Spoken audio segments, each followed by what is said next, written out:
Hey everyone, so today I'm going to be talking about what are the qualities of an exceptional cover letter.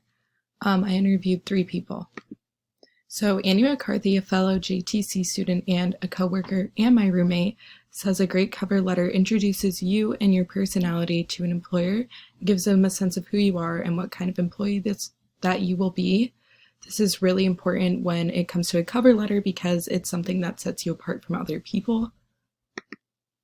My dad, Sean Mandel, who is a commander of the Colorado Springs Police Department, says the key to an exceptional cover letter is that you address the position directly and they stay on the message, and this will show that you are interested in that specific company and why you would be a good fit. Lastly, Madison Spantnick, my boss at Mantooth Marketing Firm. Madison said she looks for how the applicant shows off their personality in their cover letter, and it gives it look as to what the interview will be like.